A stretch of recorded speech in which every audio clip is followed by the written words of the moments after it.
The Lunar Reconnaissance Orbiter has been orbiting the Moon since 2009, and during this time, NASA videos have explored numerous aspects of the spacecraft. But one question keeps popping up. How do you drive that thing? Well, first imagine a souped-up race car. Picture revving up that engine, wind flowing over its streamlined body, turning the wheel around sharp hairpin turns. Got that image? Great. It's nothing like that. Now picture playing an arcade game, using your controls to fly a spacecraft around at crazy warp speeds. Yeah, it's nothing like that either. Flying LRO involves computer science, satellite technology, and a great deal of teamwork. Not as cool as what you might have imagined, but it's still an impressive and sophisticated technological operation. For starters, LRO is controlled by a group of engineers, the Mission Operations Team. They work out of a control room called the Mission Operations Center. All commands to the spacecraft originate from this control room and are sent through antennas around the globe. And here's where we revealed the big secret. Most spacecraft operations are actually handled using pre-programmed commands. Every day, a team member builds a command load using specialized computer software. This is essentially a time-sensitive schedule of commands, such as thruster maneuvers, starting and stopping its cameras, and pointing the spacecraft to a selected target.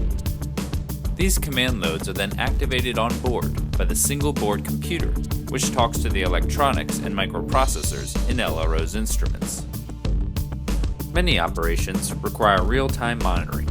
In some cases, team members simply observe as the pre-programmed commands execute. At other times, a team must initiate a specific command for an action to occur on board.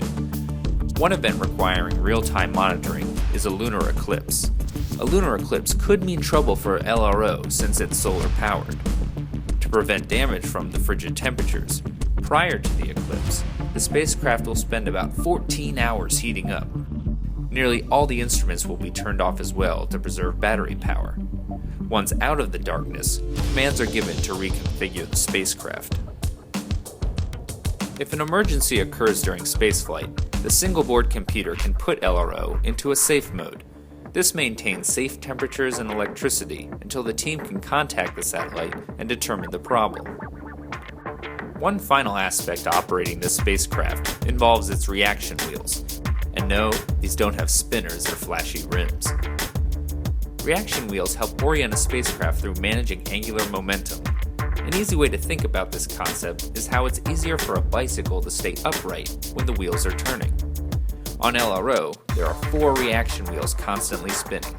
By making very small changes in their speeds, the satellite is kept pointed toward the Moon. Larger changes in the wheel speeds can get the spacecraft to point in different directions, perhaps toward Earth to take a picture, or the stars for instrument calibration. Over time, the reaction wheels spin faster and faster as they keep the instruments pointing at the Moon, causing the angular momentum to steadily increase. As a result, every few weeks, a decrease in the angular momentum is needed. This is done by firing thrusters, as that gets the reaction wheels to compensate and spin more slowly. This process is called a momentum unload maneuver. So as you can see, operating a lunar spacecraft is a different sort of driving experience. You may have been thinking this, but it actually involves this.